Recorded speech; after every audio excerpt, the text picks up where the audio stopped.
Glocks. So they are very popular in the market. Obviously, they're revolutionary guns. Um, and with different owner, depends on who you talk to, they either keep their Glock stock or they add a few modifications to it, or as we see like a lot of YouTubers or gun tubers, um, they will build out a Glock and basically swap it out until it's really not a Glock anymore. You know, they change out the slide, they change out the barrel, they change out the trigger, and get some custom stippling and all that. For me, I like to have all the guns I own have a practical use for them. And so for my Glock right here, this is the Glock 17 Gen 3. Um, and basically, I trust Glock just because of how simple they are. There's nothing super flashy about them. Now, I'm a big Smith& Wesson guy. I got a couple Smith& Wessons. I'm getting a few more. But I do give credit where credit's due when it comes to just the pure reliability and the reputation of a gun, like the Glock 17. And I just wanted to share just three very simple upgrades I put in mine just to carry. So I carry full size guns. I have holsters for them, and they're great. I don't like micro guns. You know, if I have the capability of carrying a full size gun, I will carry a full size gun. But so I just had three simple upgrades, and they were all like under $100.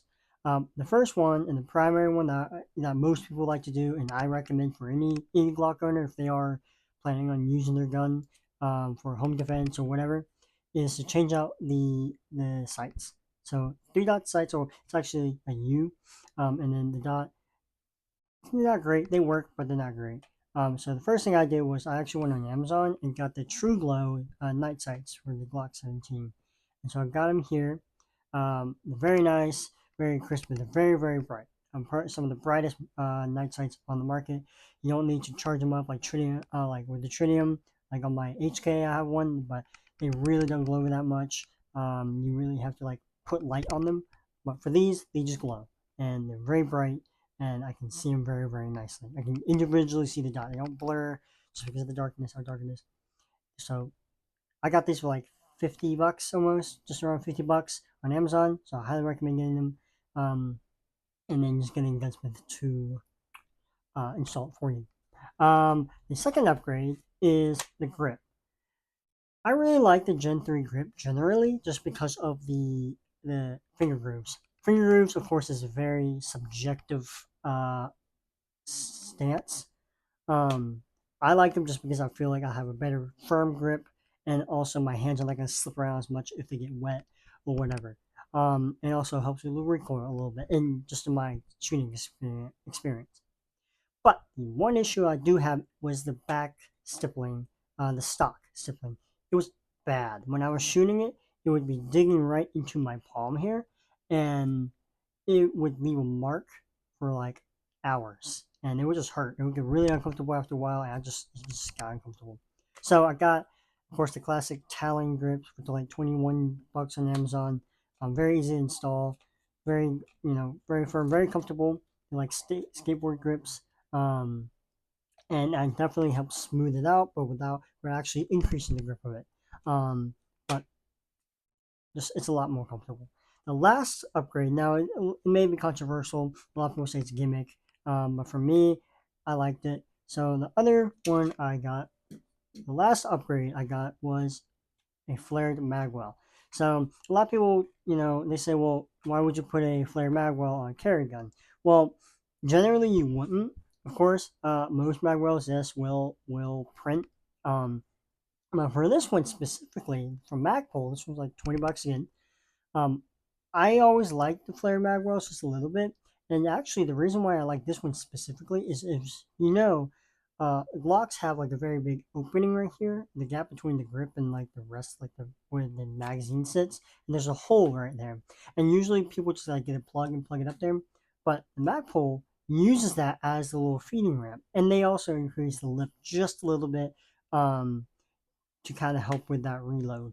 But it's not going to flare as much under the shirt or under the hoodie, of course, or anything like that. But it still functions pretty well. Um, I like it a lot, and also just that ramp primarily. And even for me, like I don't know about you guys, but like it's almost like a placebo effect or psychologically. Like the fact that I know that it is a little bit bigger, I have more confidence when it comes to reloading the gun. Um, I haven't done anything with the trigger. I have shot this around 300 times now, and in one session, and yeah, it gets very fatiguing pulling that trigger over and over and over. It's just really stiff. Now we know that we do. I know from other Glock owners that you have to like break in the trigger, so it'll loosen up after a bit. Which okay, cool. But it's very fatiguing. I'm not really planning on swapping out the trigger anytime soon. It works. It's fine. I just gotta get over myself. Um, and also, I do like how stiff it is right now because if I do pull the gun out and have to, use it, you know, while reeling, I don't. But if I do, it still helps me think before I shoot. Just make sure that the actual pressure, that actual take back, gives me just enough time to really make sure I want to take the shot. But yeah, those are my upgrades. I know there's a lot of ones like the extended slide release. For me, I just practice. You can practice with a stock Glock, you can practice with a Gucci Glock, whatever. But ultimately, it is training. But there are definitely things like aftermarket sights, a better grip, more comfortable grip, and things like that that will help improve the training experience. But yeah, those are my upgrades. Let me know what else you would recommend, and yeah.